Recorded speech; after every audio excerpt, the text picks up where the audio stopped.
এইদিকে হয়ে গেল আর্গুমেন্ট হওয়ার পর এখন জান্নাত জাহান্নামের ফয়সালা হবে। একটা মাপকাঠি চাই না ভাই, যে জাহান্নামে দিতে হবে কিভাবে দেওয়া হবে, জান্নাতে দেওয়া হবে কিভাবে দেওয়া হবে। তার জন্য সবচেয়ে বড় মাপকাঠি হবে নবী করিম সাল্লাল্লাহু আলাইহি ওয়াসাল্লামের আদর্শ। লাকাদ কানা লাকুম ফি রাসূলিল্লাহি উসওয়াতুন হাসানাহ লিমান কানা ইয়ারজুল্লাহা ওয়াল ইয়াউমাল আখির। আল্লাহ বলে, এই যে আমি রাসূলকে পাঠিয়েছি রাহমাতুল লিল আলামিন বানিয়ে, এই নবীর জীবনের মধ্যে তোমার জন্য আদর্শ রয়েছে। কার জন্য? লিমান কানা ইয়ারজুল্লাহ, যে ব্যক্তি আল্লাহকে পেতে চায় এবং আল্লাহর আযাব থেকে মুক্তি চায়, ওয়াল ইয়াউমাল আখির, আখিরাতের মধ্যে সফলতা চায়। যে ব্যক্তি আল্লাহকে রাজি করতে চায়, আল্লাহকে পেতে চায়, আল্লাহর আযাব থেকে মুক্তি চায় এবং আখিরাতের মধ্যে সফল হতে চায়, তার জন্য নমুনা রয়েছে নবী করিম সাল্লাল্লাহু আলাইহি ওয়াসাল্লামের জীবন আদর্শ। এখন আমার প্রত্যেক আমলকে যাচাই করা হবে, আমার নামাজকে যাচাই করা হবে, আমার রোজাকে যাচাই করা হবে, হজকে যাচাই করা হবে, যাকাতকে যাচাই করা হবে, দান খায়রাতকে যাচাই করা হবে, প্রত্যেক কার্যকে যাচাই করা হবে, আমার খানা পিনা, আমার উঠা বসা, আমার চলাফেরা সব কিছু যাচাই করা হবে।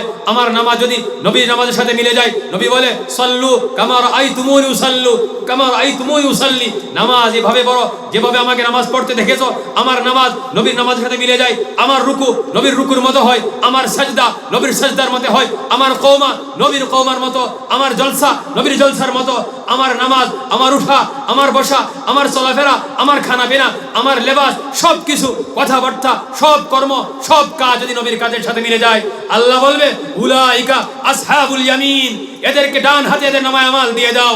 এই মানুষ এত আনন্দিত হবে, মানুষ সবাইকে বলবে, এই ব্যক্তির যে সময় নামায় আমাল ডান হাতে এসে যাবে, আল্লাহ বলে দিবে, ঘোষণা করে দিবে উলাইকা আসহাবুল ইয়ামিন, এরা ডান হাতে এদের নামায় আমাল দিয়ে দাও, এদেরকে ডান পাশে বসিয়ে দাও। খুশিতে আনন্দে আত্মহারা হয়ে যাবে, বলবে দেখো দেখো আল্লাহ আমাকে আমার নামায় আমল দিয়েছে, রেজাল্ট দিয়েছে, আমার ডান হাতে আমার আমল এসে গেল, আমার রেজাল্ট এসে গেল, আমি জান্নাতি বান্দা। আত্মহারা হয়ে যাবে। আল্লাহ ঘোষণা করবে, হে ফেরেশতারা, এদেরকে জান্নাতে নিয়ে চলে যাও। এই দল মানুষ যাবে কোথায়? এদের জায়গায় জান্নাতে হবে। কাদের হবে?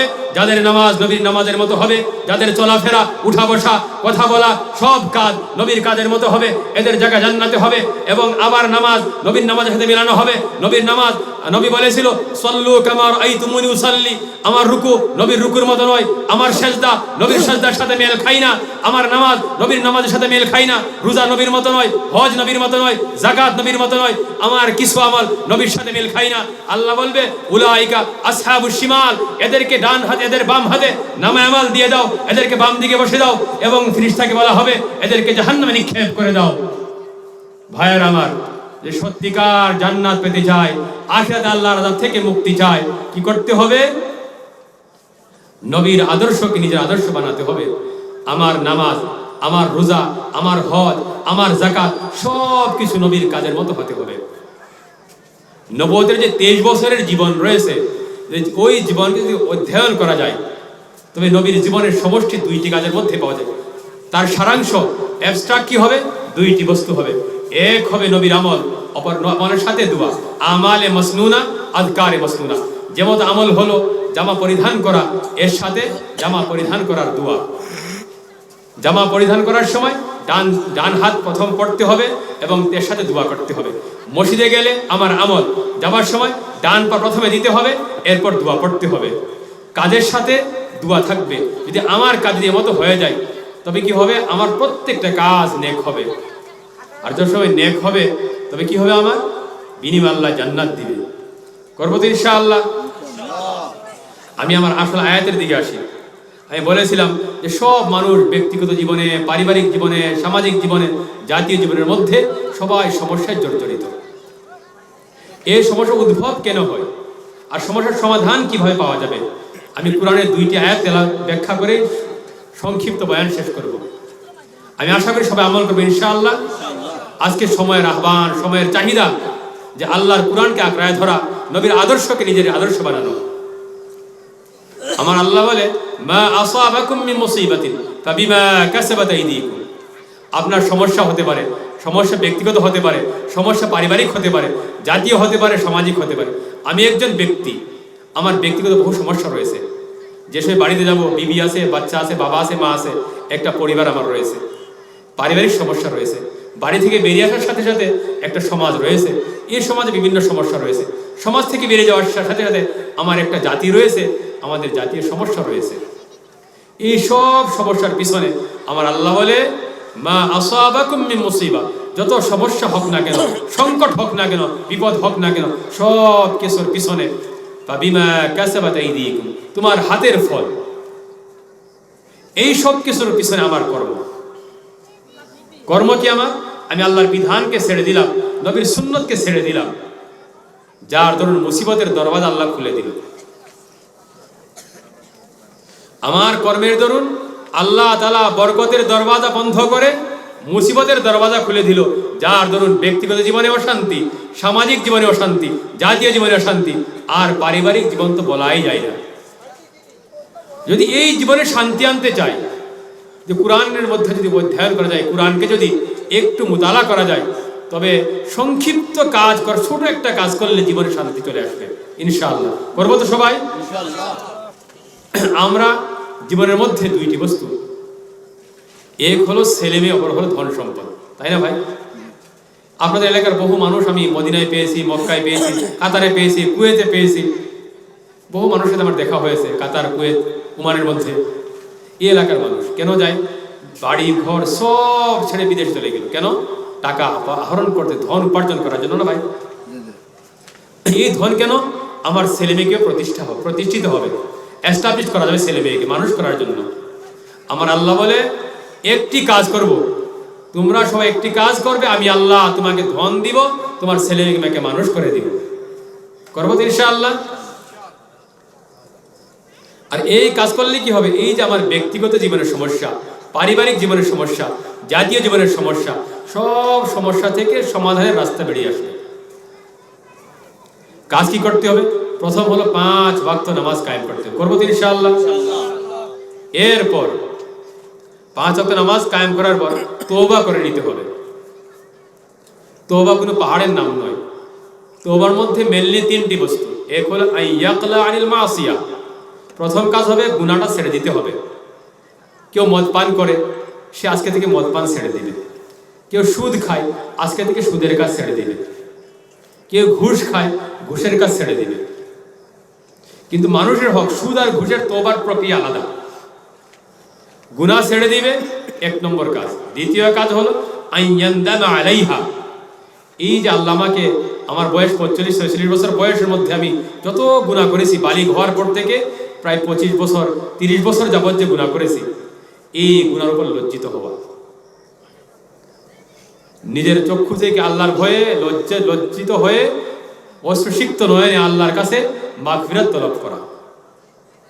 তৃতীয় কাজ হলো আল্লাহর সাথে এগ্রিমেন্ট এবং অঙ্গীকার করে নেওয়া, আল্লাহ আর যতদিন বেঁচে থাকবো আর জীবনের মধ্যে কোনো গুনাহ করব না। তওবা হয়ে গেল। এখন যদি কোনো ব্যক্তি মানুষের টাকা খেয়েছে, হক খেয়েছে, তার তওবা হলো, প্রথম কাজ হবে ওই ব্যক্তির কাছ থেকে ক্ষমা নিতে হবে, নয়তো তার হক ফেরত দিতে হবে। ঘুষ খেয়েছে, সুদ খেয়েছে, সে দিতে হবে। যার কাছ থেকে সুদ খেয়েছে ওই ব্যক্তির কাছ থেকে ক্ষমা নিতে হবে, নয়তো টাকা ফেরত দিতে হবে। যদি ব্যক্তির ইন্তেকাল হয়ে যায়, তার ওয়ারিশগণের কাছ থেকে মাফ নিতে হবে, নয়তো টাকা ফেরত দিতে হবে।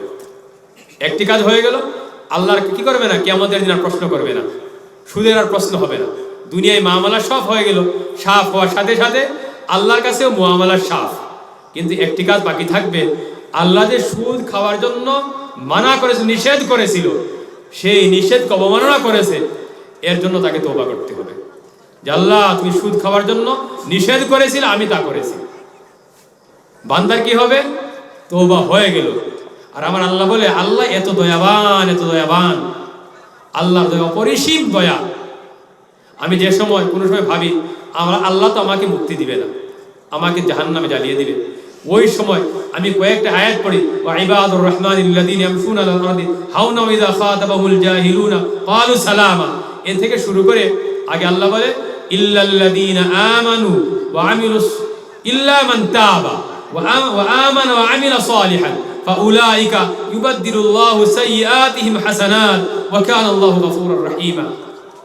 আল্লাহ বলে সুদখোর ব্যক্তি সুদ খাবে, জিনা করে গুনাহ করবে, অপরাধ করবে আল্লাহ বলে যদি বান্দা তওবা করে নেয়, তিনটা কাজ করে নেবে। ইল্লা মান তাবা, যে ব্যক্তি পাহাড় দুনিয়ার সারা গোটা জমিন পাহাড় পর্বত সব গুনাহ দিয়ে ভরে দিবে, আসমান থেকে জমিন পর্যন্ত, জমিন থেকে আসমান পর্যন্ত গুনাহ করে করে ভরে দিবে। এরপর আল্লাহ বলে তিনটি কাজ আমার বান্দা করে নিবে। ইল্লা মান তাবা, বান্দা তওবা করে নিবে। ওয়া আমিলা আমালান সালিহা, বান্দা নেক কাজ করে নিবে। ওয়া আমানা, এরপর ঈমানটা মজবুত করে নিবে। আমিলা আমালান সালিহা, আর নেক কাজ করে নিবে। আল্লাহ বলে তিনটা কাজ আমার বান্দা করে নিবে। হিমালয়ের মতো পাহাড় গুনার দাঁড় করে দিবে, হিমালয়ের মতো গুনার পাহাড় দাঁড় করে দিবে। এরপর বান্দা আমার কাছে ফিরে আসবে, তওবা করে নিবে, ঈমানটা মজবুত করে নিবে, নেক আমল করে নিবে। ফাউলাইকা, আমি আল্লাহ এদেরকে ইউবাদদিলুল্লাহু সাইয়্যাতিহিম হাসানাত, আমি আল্লাহ এই গুনাহগার ব্যক্তির সমস্ত গুনার পাহাড়কে নেকির পাহাড়ে পরিবর্তন করে দিব। ওয়া কানা আল্লাহু গফুরুর রহিমা, আল্লাহ খুব ক্ষমাশীল, খুব দয়াবান। ভাইয়ার আমার, আল্লাহ তো মাফ করতে চায়, বান্দা আল্লাহর কাছে ধরা দিতে চায় না। রহমতে খুদা বাহানা জুয়ত, বাহা নমি জুয়ত। তো ভাই কি করতে হবে? তওবা করে নিতে হবে। আর নবী বলে আত্তাইবু মিনাজ যামবি কামাল লা যামবালা, যে ব্যক্তি গুনাহ থেকে তওবা করে নিবে সে নিষ্পাপ শিশুর মতো হয়ে যাবে। তো নামাজ কায়েম করতে হবে, তওবা করে নিতে হবে। এরপর শুধু একটি কাজ করতে হবে, ইস্তিগফার করতে হবে। পরবর্তী ইনশাআল্লাহ বিনিময় কি দিবে? ফাকুল তুস্তাগফিরু রাব্বাকুম ইন্নাহু কানা গাফফারা, তোমার রবের কাছে, প্রতিপালকের কাছে, আল্লাহর কাছে বেশি বেশি করে ইস্তিগফার করে ক্ষমা চাও। ইন্নাহু কানা গাফফারা, সে তো বহু ক্ষমাশীল, তোমাকে মাফ করে দিবে। ক্ষমা যে সময় হয়ে যাবে, আখিরাতের মুআমালা সাফ, জান্নাত পাওয়া যাবে ইনশাআল্লাহ। ওয়া ইউরসিলিস সামা আলাইকুম মিদরারা, আল্লাহ আসমান থেকে রহমতুল্লাহ বৃষ্টি দিবে, যে বৃষ্টির দ্বারা ফসল উৎপাদিত হবে। কিয়ামতের আগে আগে কি হবে? আসমান থেকে বৃষ্টি হবে, আর সে বৃষ্টি দ্বারা ফসল উৎপাদিত হবে না। হযরত আব্দুল্লাহ বিন মাসউদ রাদিয়াল্লাহু তাআলা আনহু বর্ণনাকারী, উনি বলে নবীকে, হে নবী, কিয়ামত কোন দিন আসবে? আল্লাহ নবী বলে সঠিক দিন তো আমি জানি না, কিন্তু আমি কিয়ামতের কিছু আলামত জানি। ইন্না মিন আলামিস সাআতি ওয়া আশরাতিহা, কিয়ামতের কিছু আলামত রয়েছে। আইয়াকুনাল ওয়ালাদু গায়দা, কিয়ামতের আগে আগে ছোট শিশুরা খুব রাগ বলা হবে, গুসাওয়ালা হবে। আইয়াকুনাল মাতারু গায়দা, আসমান থেকে বৃষ্টি হবে, অ্যাসিড বলা হবে, অ্যাসিডিক বৃষ্টি হবে। ওয়ান তাকুনাল আশরারু ফাইদা, খারাপ মানুষ গোটা দেশে ছড়িয়ে যাবে। অ্যাসিড বলা বৃষ্টি হবে, তার ব্যাখ্যা দুটি হতে পারে। এক, আসমান থেকে যে বৃষ্টি হবে অ্যাসিড যুক্ত হবে, তার সায়েন্টিফিক কারণও রয়েছে। আজকে আমার গাড়ির মধ্যে এসি, বাড়ির মধ্যে এসি, ফ্রিজ রয়েছে, এই যে ঠান্ডা করার জন্য যে ক্লোরোফ্লোরোফর্ম যে গ্যাস ব্যবহার করা হয়, যে এই গ্যাসের ভিতরে ঠান্ডা করে বাইরে গরম করে দেয়, যে গ্যাসটা নির্গত হয় উপর দিকে যায়, সে গ্যাসের দ্বারা আসমানের মধ্যে একটা ওজোন রয়েছে। এই যে স্পেস, খালি জায়গা, এই খালি জায়গার মধ্যে ওজোন রয়েছে। আমি সরাসরি বলছি, আমার রুমাল রয়েছে, এই রুমালের যে যেমন ছিদ্র, এমনকি ছিদ্র রয়েছে আসমানের নিচে। এই ছিদ্র দিয়ে সূর্যের রশ্মি আসে, আসমান থেকে বৃষ্টি ওই ছিদ্র দিয়ে ফিল্টার হয়ে জমিতে আসে। এই গ্যাসের দরুন কি হলো? ওজনটা ফেটে গেল। ফেটে যাওয়ার দরুন যে বৃষ্টিটা ওই ওজন থেকে ডাইরেক্ট পড়ে যাবে, সে বৃষ্টি অ্যাসিড বলা হবে। আর যে রশ্মিটা, সূর্যের যে কিরণটা জমিতে আসবে, ডাইরেক্ট আসবে, এর দ্বারা স্কিন ডিজিজ হবে, ছালের বেমার হবে, চোখের বেমার হবে, বেশি বেশি করে হবে। যারা সায়েন্স টেকনোলজি, সায়েন্সের মানুষ, তারা আমার থেকে বেশি বুঝবে। তো আল্লাহ নবী বলে আইয়াকুনাল মাতারু গায়দা, মেঘ কেউ অ্যাসিডিক হবে। অপরদিকে আল্লাহ বলে তুমি আমার কাছে ইস্তিগফার পড়বে, আমার কাছে ক্ষমা খুঁজবে, আমি আল্লাহ ইউরসিলিস সামা আলাইকুম মিদরারা, আসমান থেকে বৃষ্টি দিব, যে বৃষ্টি রহমত ওয়ালা হবে, বরকত ওয়ালা হবে, ফসল উৎপাদিত হবে, তোমার খাদ্য এবং অন্যর অভাব দূর হয়ে যাবে। একদিকে আখিরাতের মুআমালা সব মাগফিরাত হয়ে গেল, অপরদিকে দুনিয়ার অভাব, খাদ্যের অভাব আল্লাহ বৃষ্টি দ্বারা দূর করে দিল। তৃতীয় পুরস্কার, ওয়ায়ুমদিদুকুম বিআমওয়াল ওয়া বানিনা। আমরা যারা আলিম তারা জানি আমাদ ইমদাদান, এর অর্থ হলো একবার কোনো বস্তু দেওয়ার পর বাড়ে বাড়ে দেওয়া, বাড়ে বাড়ে দেওয়া। এই যে বাড়ে বাড়ে দেওয়ার যে প্রক্রিয়া, যে প্রসেস, এই প্রসেসের নাম হলো ইমদাদ। এক ব্যক্তি যদি আমাকে একবার 100 টাকা দেয়, এরপর যদি 10 বার 100 টাকা দেয়, আমার কাছে 1000 হবে, হবে না ভাই? তো আল্লাহ বলে ইউমিদ্দুকুম, আমি তোমাদেরকে বারে বারে দিব, বারে বারে দেব। কি দিবে? আমওয়াল, মালের বহু বছর, বহু সম্পদ তোমাকে আমি বারে বারে দিব, বারে বারে দিব। যে সময় আল্লাহ দেওয়া থাকবে, মানুষের গরিবী থাকবে, দরিদ্রতা থাকবে, সমাজে গরিবী দূর হয়ে যাবে, এই সমাজে বিপিএল থাকবে না, সবাই এপিএল হয়ে যাবে ইনশাআল্লাহ। কাজ কি করতে হবে? ইস্তেগফার করতে হবে। প্রথম পুরস্কার গুনাহ মাফ, দ্বিতীয় পুরস্কার খাদ্যের অভাব আল্লাহ দূর করে দিবে বৃষ্টির দ্বারা, তৃতীয় পুরস্কার বারবার বহুত সম্পদ আল্লাহ আমাকে আপনাকে দিবে, তৃতীয় পুরস্কার আমি ধনী হয়ে গেলাম, কোটি কোটি টাকা হয়ে গেল, লক্ষ লক্ষ টাকার বাড়ির মধ্যে আরবপতি হয়ে গেলাম। যদি ছেলেমেয়ে নষ্ট হয়ে যায়, টাকা নষ্ট হতে একটা মুহূর্তের প্রয়োজন হবে না, গোটা টাকা এক মুহূর্তে শেষ করে দিবে, করবে না ভাই? তো আল্লাহ বলে বান্দা তোমাকে আমি সম্পদ দেব, সম্পদের সাথে সাথে তোমার ছেলে মেয়েকে মানুষ করে দিবে। যে সম্পদ তোমার ছেলে মেয়ে তোমার সম্পদ নষ্ট করবে না, সম্পদ দূরে রেখে তোমার ইজ্জত নষ্ট করবে না, তোমার মান সম্মান তোমার ছেলে মেয়ের দ্বারা বেড়ে যাবে ইনশাআল্লাহ। এদিকে আল্লাহ সম্পদও দিবে, ছেলে মেয়েও বেশি দিবে। আর কেমন ছেলে মেয়ে দিবে? যে ছেলে মেয়ে সম্পদের রক্ষণাবেক্ষণ দিবে, আপনার ইজ্জতের জরিয়া হবে, আপনার নাজাতের জরিয়া হবে, আল্লাহর সন্তুষ্টিকারী হবে। সন্তানকে দিবে আল্লাহ দিবে। ইউমদিদুকুম বিআমওয়ালিন ওয়া বানিনা, তোমাকে আমি আল্লাহ বারে বারে সম্পদ দিব, বহু ছেলে মেয়ে দিব, যারা এস্টাবলিশ হবে, প্রতিষ্ঠিত হবে, তোমার সম্পদ নষ্ট করবে না, তোমার ইজ্জত নষ্ট করবে না, ইজ্জতের হানিকারক হবে না এরা। এরপর আল্লাহ বলে ওয়াজআল লাকুম জান্নাত, তোমাদেরকে ক্ষেত খামার দেওয়া হবে। এই যে সরকারের ইস্তেহার ছিল জাতি মাটি ভেটি, আরে বাবা কাউকে তো মাটি দেয়নি, ভেটি দেয়নি, আমার আল্লাহ বলে আমি দিব ভেটি, আমি দিব জমি। কাজ তোমাকে করতে হবে, ইস্তেগফার করতে হবে। জমি হারাকে আল্লাহ জমি দিবে, জমিওয়ালার জমি বাড়িয়ে দিবে। ইয়াজআল লাকুম জান্নাত, যাদের জমির মধ্যে ফসল রয়েছে আল্লাহ ফসল বেশি করে দিবে। ওয়াজআল লাকুম আনহারা, নদী নালা সব কিছু প্রবাহিত করে দিবে। কেন? যাতে এর দ্বারা তুমি ফসল, শস্য, মৎস্য, টাকা উৎপাদন করতে পারো, তুমি স্বাবলম্বী হতে পারো, তুমি ধনী হতে পারো। কাজ একটি, পুরস্কার কয়টি? আল্লাহ বলে ইস্তেগফার পড়ো, আস্তাগফিরুল্লাহ পড়ো, আস্তাগফিরুল্লাহাল্লাযী লা ইলাহা ইল্লা হুয়াল হাইয়ুল কাইয়্যুম ওয়া আতুবু ইলাইহি ওয়া লা হাওলা ওয়া লা কুওয়াতা ইল্লা বিল্লাহিল আলিয়্যিল আযীম। আস্তাগফিরুল্লাহ ইন্নাল্লাহা গফুরুর রহিম, আস্তাগফিরুল্লাহ রাব্বি মিন কুল্লি যামবি ওয়া আতুবু ইলাইহি। তা না পারি সবচেয়ে ছোট আস্তাগফিরুল্লাহ, আস্তাগফিরুল্লাহ, আস্তাগফিরুল্লাহ তুমি পড়তে থাকো, আল্লাহ কি দিবে? গুনাহ মাফ করে দিবে, আখিরাতের মুআমালা সব। দ্বিতীয় পুরস্কার খাদ্যের অভাব দূর করে দিবে বৃষ্টির দ্বারা। তৃতীয় পুরস্কার তোমাকে ধনী করে দিবে বারবার সম্পদ দিয়ে। চতুর্থ পুরস্কার তোমার ছেলে মেয়েকে মানুষ করে দিবে, বেশি ছেলে মেয়ে হবে, তোমার ছেলে মেয়েকে মানুষ করে দিবে, প্রতিষ্ঠিত করে দিবে, ইজ্জতের জরিয়া হবে, সম্পদের রক্ষণাবেক্ষণকারী হবে। পঞ্চম পুরস্কার জমিওয়ালাকে জমি দিবে, জমি হারাকে জমি দিবে, জমিওয়ালার জমি বেশি করে দিবে, যাদের জমির মধ্যে ফসল রয়েছে বেশি ফসল দিবে, নদী নালা সব কিছু প্রবাহিত করে দিবে। কেন? যাতে মানুষ উৎপাদন করে ধনী হতে পারে। এখন বলুন, সূরা নূহের মধ্যে আয়াত রয়েছে, উর্দু বাংলাতে বলে ভালো করলে ভালো হয়, মন্দ করলে মন্দ হয়, করে দেখো হয় কি না হয়। আল্লাহ বলে ইস্তেগফার পড়ো, আমি আল্লাহ তোমাকে এই 7টি পুরস্কার দেব। পরবর্তী ইনশাআল্লাহ। এখন কতবার পড়তে হবে এই পুরস্কার 7টা পেতে গেলে? ইস্তেগফার, আস্তাগফিরুল্লাহ কতবার পড়তে হবে? হাদিসের মধ্যে রয়েছে মান লাজিমাল ইস্তিগফারা জাআলাল্লাহু লাহু মিন কুল্লি দীকিন মাখরাজা ওয়া মিন কুল্লি হাম্মিন ফারাজা ওয়া রাযাকাহু মিন হাইথু লা ইয়াহতাসিব। আবু দাউদ শরীফের হাদিস। আল্লাহ নবী বলে যে ব্যক্তি বেশি বেশি করে ইস্তেগফার পড়বে আমার আল্লাহ 3টি পুরস্কার দিবে। 1 নম্বর মিন কুল্লি দীকিন মাখরাজা, যত সমস্যা হোক না কেন সব সমস্যা থেকে উদ্ধার হওয়ার আল্লাহ রাস্তা দিয়ে দিবে। সুবহানাল্লাহ।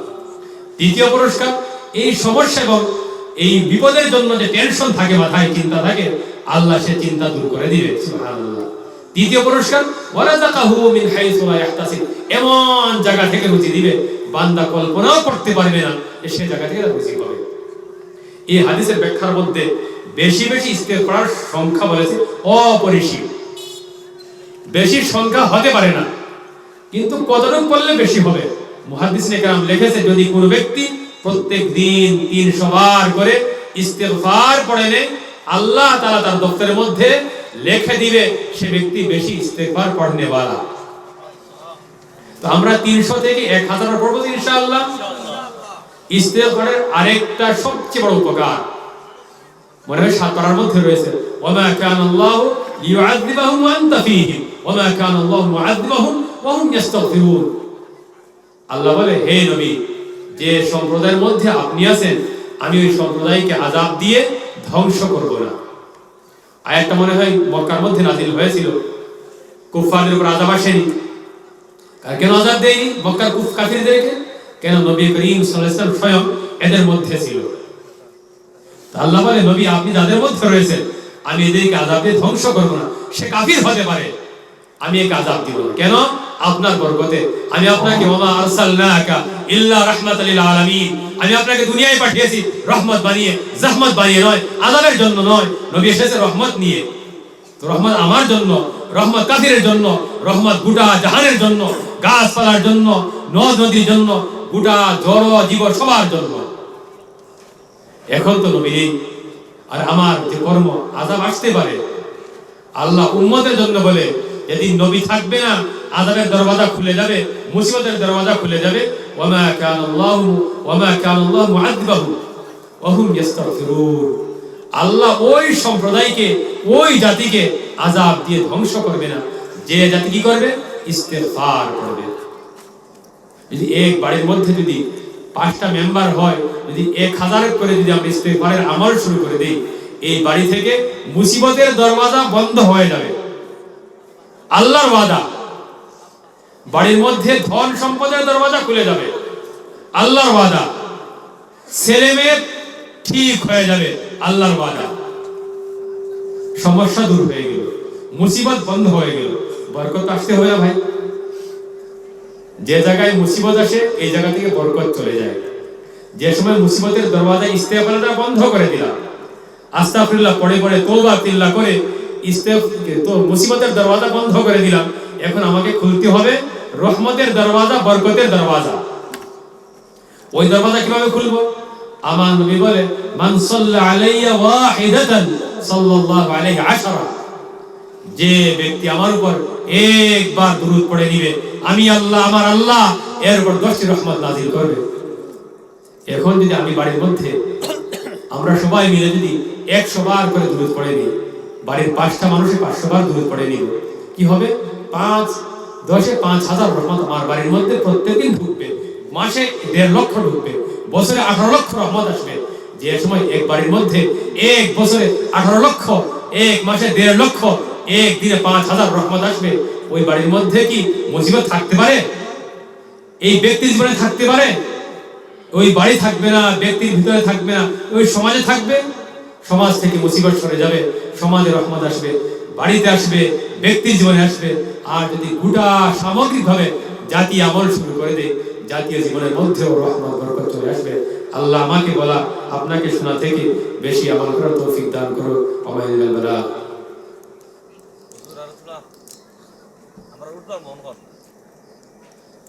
আমার আপনার 2জন ডাক্তার মাঝে বুয়া, এই ডিউকের ডাক্তারের টিম একটা আমার জন্য বুয়া। জানতাম ভাই, আর খালি কইতে রাখে মানে জোরে গরম চা আনি আর গরম পানি খাওয়া খেয়ে আর উঠতে দিও না থোড়া আর একটু সহ্য করে এখন মুড অফ হয়ে গেছে।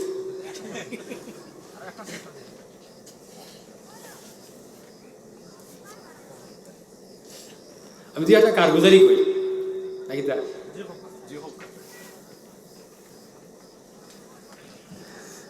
আমি যেটা গুজরাট পড়াইতাম, আলহামদুলিল্লাহ আমার ছাত্র পুরো ওয়ার্ল্ডের মধ্যে আছে, আলহামদুলিল্লাহ গোটা সারা বিশ্বের মধ্যে আমার ছাত্র রয়েছে। আমেরিকায় আপনার ওয়াশিংটনে আছে, নিউ ইয়র্কে আছে, পানামার মধ্যে রয়েছে, ইংল্যান্ডে আছে, বিশ্বের কোনো দেশ বাকি নেই যে জায়গার মধ্যে আমার ছাত্র নেই, আলহামদুলিল্লাহ। তো আমাকে প্যারিসের একজন ছাত্র আমার আমজাদ করে, তার বাড়ি ছিল আপনার লোহারা গ্রামে, ভরুচের একটা গ্রাম লোহারা গ্রামের মধ্যে বাড়ি, প্যারিসে মসজিদ ইমামতি করে। তো সে আমাকে বললো যে প্যারিস আসুন। আমি তো গরিব মানুষ, প্যারিস কিভাবে যাওয়া যাবে? তো আমি বললাম যে এখন কোনদিন সময় নেই, ইনশাল্লাহ যাবো, যাওয়ার আশা রয়েছে। তো আমাকে একটি কারগুজারি বলার পরে একটা ভিডিও দিয়েছিল আমাকে, বোধহয় মনে হয় 2009 বা 2008 সালের কথা। এই কথাটা আমার আপনার জন্য খুব জরুরি। আরেকটা বয়ান করেছিল আমার একজন বন্ধু রয়েছে, ডক্টর সালেহ করিম, সঞ্জয় পান্ডে, লখনৌ ইউনিভার্সিটির প্রফেসর উনি, ডক্টর সঞ্জয় পান্ডে। উনাকে নিয়েছিলাম জামিয়া জালিলা হুজাইয়ের মধ্যে 2010 সালে। প্রথম উনার কথা বলি, উনি খুব সুন্দর লেকচার দেন নতুন আসল কথা। গোটা মানুষ আপনার ডাইভার্ট হয় কিন্তু দিকে, ইসলামের দিকে। আল্লাহ বলে কুল্লু মাউলুদিন ইউলাদু আলাল ফিতরা, গোটা বিশ্বের যত মানুষ রয়েছে সবার জন্য জন্ম ইসলামের ভিতরে হয়। আবাওয়াহু ইউহাইবিদানি ওয়া ইউনাসসিরানি ওয়া ইউমাজ্জিসানি, তার মা বাবা তাকে ইহুদি বানায়, তার মা বাবা তাকে খ্রিস্টান বানায়, তার মা বাবা তাকে মূর্তি পূজক বানায়। কিন্তু মুসলমানের কথা বলেনি, কেন মুসলমান তার মা বাবার ঘরে জন্ম নেওয়ার পর মুসলমান হয়ে যায়। দুর্ভাগ্যের কথা। আমি আপনাদের এলাকায় পড়েছি, মেথিগঞ্জে পড়েছি, হুজায় পড়েছি। আমি হয়তো 92 সাল থেকে শুরু করে 94 সাল পর্যন্ত আসামে ছিলাম, এরপর দেওবন্দে, এরপর গুজরাটে কাজ করি। আমি যে সময় এলাকার মধ্যে ছিলাম, আমি যে বাড়ি জাগির থাকতাম, আমার বাবা জয়নগর মাদ্রাসার মুহাদ্দিস ছিলেন প্রায় 14 বছর যাবত। মৌলানা রাগবির সাথে, তারপর আপনার মৌলানা আব্দুল সবুর সাহেবের সাথে উনি কাজ করতেন। আর আমার নামও উনি রেখেছেন, মৌলানা আব্দুল সবুর সাহেব রেখেছেন। আমার বাড়িতে তারা থাকতেন। বাসকান্দির হুজুরের মরকজ আমার বাড়ি ছিল, এই মৌলানা আব্দুল সবুর সাহেবের মরকজ আমার বাড়ি ছিল। রাগবি সাহেবের বাড়ি যেত, আমাকে নাতি বলতো। যে সময় দেওবন্দে পড়তাম, রাগবি সাহেব আমার জন্য জ্ঞান সভার আরেকটা কি নাম ছিল, ওই পেপারটা, পত্রিকাটা আমার নামে প্রত্যেক মাস পাঠাতেন উনি।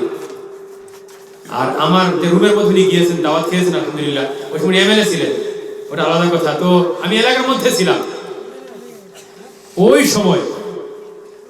আমার বাবার এক ছাত্রের বাড়িতে আমি জাগিয়েছিলাম। বাবার কাছে উনি পড়েছে, বাবার মুহাব্বতে, আমার বাবা মুহাদ্দিস ছিল, ওনার বাড়িতে থাকতাম। এই বাড়ির প্রত্যেকটা মানুষ তেলাওয়াত করত, আমাকে খুব মুহাব্বত করত। আমি তাদের বাড়ির একজন সদস্য ছিলাম, তাদের ছেলে মেয়ের মতো। আমি ছোট ছিলাম, প্রায় 10-12 বছর বয়স ছিল। 92 সালের কথা, বাবার বছর যে সময় শহীদ, ওই বছরের কথা। এরপর ওই আমার জাগির বাড়ির ব্যক্তি আমার সাথে একসাথে হজ করি, প্রথম হজ ওনার সাথে হয় আমার। হজের পর আমি মক্কায় বসে, আমি আশাটাও আসে আমার। আমি বললাম যে আগে তো এই মতো অবস্থা ছিল। উনি বলল যে আজকে অবস্থা তেমন নেই, যে আগে যে মহল্লার ভিতর দিয়ে গেলে কোরআনের আওয়াজ শোনা যেত, আজকে মহল্লাতে কোরআনের আওয়াজ চলে গেল। সবচেয়ে পরিতাপের বিষয়, আগে আমাদের সমাজের মধ্যে অশুদ্ধ কোরআন ছিল, এত শুদ্ধ কোরআন ছিল না। আজকে শুদ্ধ কোরআন থাকার পর মুসলমান তিলাওয়াত করতে চায় না, আলিম উলামাও তিলাওয়াত করতে চায় না। মনে রাখবেন, সমাজের নেতৃস্থানীয় ব্যক্তি আল্লামা কুশাইরি রহমতুল্লাহ আলাইহি উনি লিখেছেন, যে সময় সমাজের নেতৃস্থানীয় ব্যক্তি আলিম হতে পারে, মাস্টার হতে পারে, সমাজের নেতৃস্থানীয় ব্যক্তি একজন সাধারণ মানুষও হতে পারে, যার কথা সমাজ উঠা বসা করে, যে সে ব্যক্তির জীবন থেকে নফল চলে যাবে, মুস্তাহাব চলে যাবে, উম্মতের সর্বসাধারণের জীবন থেকে নবীর সুন্নত চলে যাবে। যেদিন উম্মতের নেতৃস্থানীয় ব্যক্তিদের জীবন থেকে নবীর সুন্নতের জানাজা বেরিয়ে যাবে, ওই দিন উম্মতের সর্বসাধারণের জীবন থেকে ফরজ ছোটাছুটি শুরু হবে। আর যেদিন উম্মতের যে নেতৃস্থানীয় ব্যক্তির জীবন থেকে ফরজ ছুটে যাবে, উম্মতের সর্বসাধারণ গুনাহে কবিরায় লিপ্ত হয়ে যাবে। আর যিনি আমার মতো আপনার মতো ব্যক্তি গুনাহে কবিরায় লিপ্ত হবে, উম্মতের মধ্যে ইরতিদাদ এসে যাবে, মুসলমান ইসলাম ছেড়ে কাফির হয়ে যাবে। এই যে হাদিস পড়েছিলাম, বাদিরু বিল আমালি ফিতানান, কিয়ামতের আগে কি করো তোমরা? বেশি বেশি করে নেক আমল করো। বাদিরু বিল আমালি ফিতানান, ফিতনার সময় আসবে, নেক আমল বেশি বেশি করে করো। কাকিতাইল লাইলিল মুজলিমি, ফিতনা কিভাবে আসবে? যেভাবে রাত্রির একটুর পর একটু যাবার পর অন্ধকার গভীর হয়ে যায়, সন্ধ্যাবেলায় অন্ধকার একটু থাকে, এসার পর আরেকটু, তারপর আরেকটু, গভীর থেকে গভীর কি হয়ে যায়? অন্ধকার হয়ে যায়। নবী বলে ফিতনা ভাবে আসবে, ছোট ফিতনা, বড় ফিতনা, ফিতনা আসতেই থাকবে, আসতেই থাকবে, আসতেই থাকবে। ওই ফিতনার সময় কি করতে হবে? নেক আমল করতে হবে। নেক আমলের সংজ্ঞা হলো প্রত্যেকটা কাজ নেক হবে। কিভাবে হবে? এক হতে হবে আল্লাহর জন্য, ইখলাস হতে হবে। দ্বিতীয়, কাজটা করার বেলায় নবীর তরিকা অবলম্বন করতে হবে। আমি জামা পরিধান করতে হবে, জামা পোশাক পরিধান করতে হবে, এর ভিতরে রয়েছে আল্লাহর জন্য, সতর থাকতে হবে, সতর ঢাকা ফরজ, এটুকু করতে হবে। দ্বিতীয় উদ্দেশ্য হলো গরম ঠান্ডা থেকে বাঁচতে হবে লেবাস দিয়ে। তৃতীয় হলো জিনত খুবসুরতি আনতে হবে। তবে প্রথম হতে হবে যে আমি যে লেবাস পরিধান করব আল্লাহর জন্য, অর্থাৎ সতর ঢাকবো। এবং দ্বিতীয় হবে লেবাসটা নবীওয়ালা হতে হবে। এমতো হতে হবে যে লেবাস নবী পছন্দ করে, এমতো রং হতে হবে যে রংটা নবী পছন্দ করে। আমার নবীর কাছে সবচেয়ে পছন্দের রং ছিল সাদা রং। আমার নবী বলে যে ইলবাসুস সিয়াবাল বীর, তোমরা সাদা রঙের কাপড় পরিধান করো, ওয়াকাফিনু মাউতাকুম ফিহা, এবং তোমাদের মুর্দাদেরকে সাদা কাফনে দাফন করো, সাদা কাপড়ের মধ্যে কাফন দাও। নবীর রং হলো সাদা রং। সাদা রং যে পরিধান করি সুন্নাত হবে। আর জামা পরিধান আল্লাহর জন্য করতে হবে। এই জামা পরিধান করাও কি হবে? নেক কাজ হবে। আমার বিবিকে ভরণ পোষণ আমার দিতে হবে, ফরজ আমার জন্য। বিবিকে ভরণ পোষণ দিব কেন? আল্লাহর হুকুম মানতে হবে, আল্লাহর জন্য হবে। এবং যে সময় দিব সদকার নিয়তে দিব। তবে কি হবে? আমার বিবিকে যে জামা দিব, আমার বিবিকে যে টাকা দিব, আমার বিবিকে যে এই চেন দিব, নেকলেস দিব, কানের গহনা দিব, তা কি হবে? গোটা নেকির কাজের মধ্যে হবে, সদকা হবে। যেমন কেমন সদকা? যে সদকা মসজিদ দিলে সওয়াব পাওয়া যায়, যে সদকা মাদ্রাসায় দিলে সওয়াব পাওয়া যায়, সে মতো সব আল্লাহ দিবে, একের বদলা 10 দিবে। আমার আল্লাহ বলে যে একটি কাজ করো, মান জাআ বিল হাসানাতি ফালাহু আশরু আমসালিহা, যে একটা নেক কাজ করবে আমার আল্লাহ তাকে 10টি নেকি দিবে, 10টি পুরস্কার দিবে, 10টা বিনিময় দিবে, একের বদলা 10 দিবে। যে আমি আমার বিবির জন্য 500 টাকার জামা দেই, আমার আল্লাহ 5000 নেকি দিবে। কোন সময় হবে? যে সময় কাজ আল্লাহর জন্য হবে, তরিকা নবীওয়ালা হবে। আমি বিশ্বের বিভিন্ন জায়গায়, ইউরোপে গিয়েছি, এশিয়া মহাদেশে গিয়েছি, আফ্রিকা মহাদেশে গিয়েছি। আলহামদুলিল্লাহ, কোন শপিং মলের মধ্যে আমার বিবির জন্য, আমার মেয়ের জন্য, কোন সম্ভ্রান্ত পরিবারের মহিলাদের জন্য জামা কাপড় নেই। আর আমার মুসলমান ভাইয়েরা যাদের হাতে টাকা আছে, যাদের অর্থ আছে, পয়সা আছে, তাদের বাজার শপিং মলে হবে। আর এই মহিলার লগ্ন হবে। আমি 2015 সালে যেসব প্রথম হজে যাই, আমি 1997 সাল থেকে কিয়ামত সম্পর্কে অধ্যয়ন করি। আমি একটা হাদিস পেয়েছিলাম যে কিয়ামতের আগে কি হবে? যে মানুষ দ্রুতবেগী বাহনের দ্বারা মসজিদে আসবে এবং এদের বাড়ির মহিলারা নগ্ন হবে।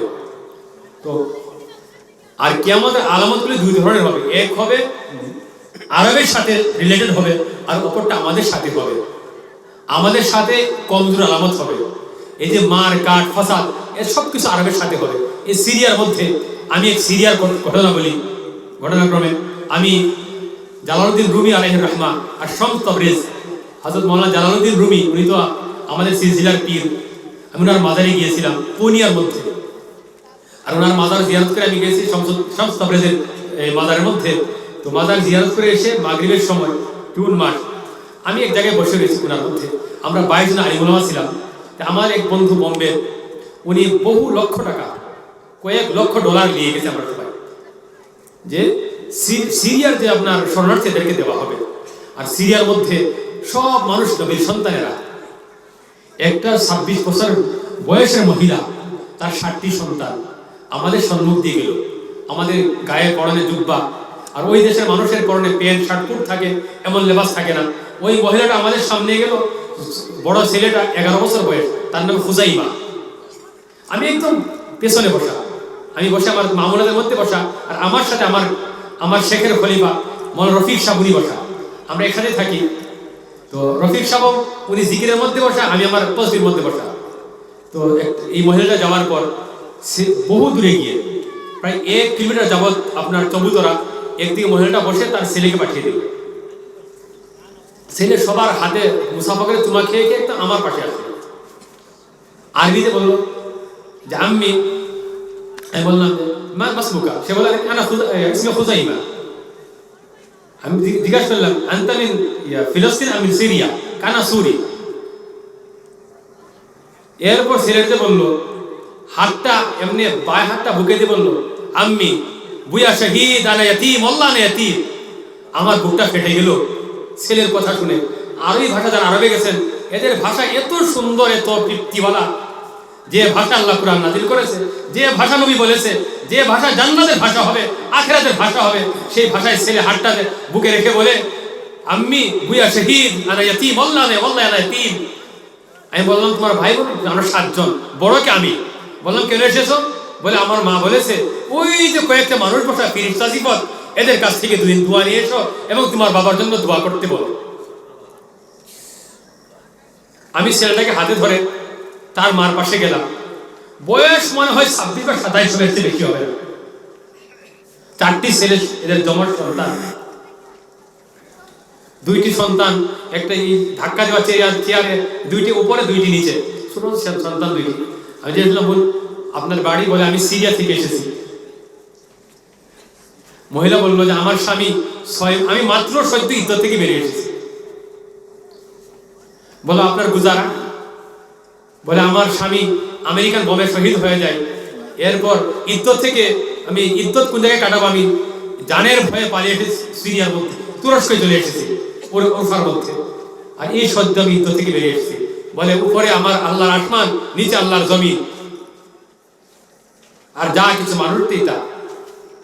আর তারা কারা জানেন? আমার আল্লাহ বলে, সুবহানাল্লাযী আসরা বিআবদিহি লাইলা মিনাল মাসজিদিল হারাম ইলাল মাসজিদিল আকসা আল্লাযী বারাকনা হাওলাহু লিনুরিয়াহু মিন আয়াতিনা ইন্নাহু হুয়াস সামিউল বাসীর। আমার আল্লাহ বলে, নবীকে আমি মক্কা থেকে মসজিদ আকসা পর্যন্ত আমি ইসরা করেছি, ইসরা থেকে মেরাজ হয়েছে, এবং এই আকসার আশেপাশে আমার গোটা জমির মধ্যে আমি বরকত দিয়েছি। বরকত কেন জানেন?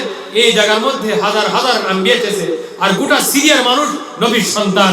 আমার নবী তিরমিজি শরীফের হাদিস বলে, ইজা ফাসাদা আহলুশ শাম ফালা খায়রা ফীকুম। যে সময় শামের মানুষ ধ্বংস হয়ে যাবে, হে আমার উম্মত, তোমাদের মধ্যে খায়র থাকবে না। এই মহিলার চেহারার মধ্যে মুস্কি হাসি, আর বলে, আল্লাহর ফয়সালা এই ছিল। আমি ঘুরে এসে আমার সাথীদেরকে বললাম, এমত একটি মহিলা, এই তার ছেলে, এই তার মেয়ে নিয়ে এসেছে, আমাদের কাছে এসেছিল একটু দোয়া করার জন্য, এই শহীদ বাবার জন্য, যাতে সে আল্লাহ তাকে মাফ করে দেয়। সবাই গেলাম, যাওয়ার পর আমরা যার সামর্থ্য ছিল দেওয়ার পর মহিলা বলল যে, আমি কিয়ামতের দিন আমি আল্লাহর কাছে গিয়ে তোমার কথা বলবো, তোমাদের কথা, আমরা নবীর সন্তান। ভাইয়েরা আমার, আমি এই বয়সের মধ্যে দুনিয়ার বিভিন্ন জায়গায় গিয়েছি। আমি এক প্যালেস্টাইনের ছেলে পেয়েছিলাম, মুহাররম তোহা, সে আমার সাথে ছিল। প্যালেস্টাইনের যে কথা বলেছিল, যার ভিতরে দিল আছে, যদি সে দিল দিয়ে শুনে কোনোদিন অপরাধ করবে না। ভাইয়েরা আমার, প্রসঙ্গ কেটে চলে গেলাম। ছিলাম বাদির বিল আমালে ফিতনান, ফিতনার যুগ আসবে। আর ফিতনা কি? নেকি, ঈমান এবং কুফরকে পার্থক্য করতে পারবে না, এক অর্থ।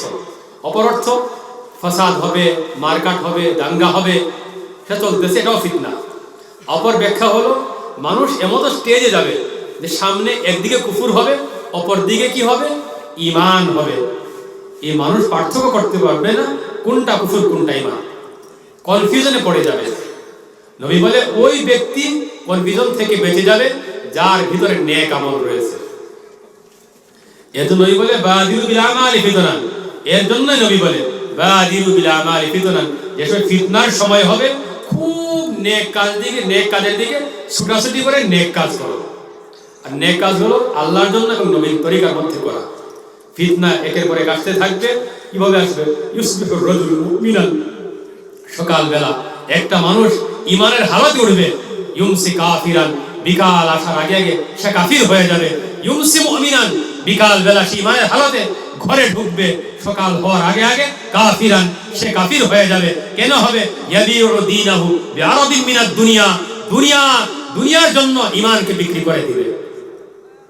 আর সময় হলো এটা।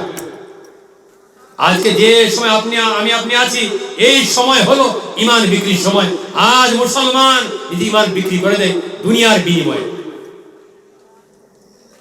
ভাইয়ার আমার, এই ফিতনা থেকে বাঁচতে হলে মসজিদকে আবাদ করতে হবে, মসজিদে যেতে হবে। যদি মসজিদকে আবাদ করে ফেলি তাহলে কি হবে? ফিতনা থেকে বাঁচা যাবে ঈমান এবং নেক আমালের জরিয়া করে।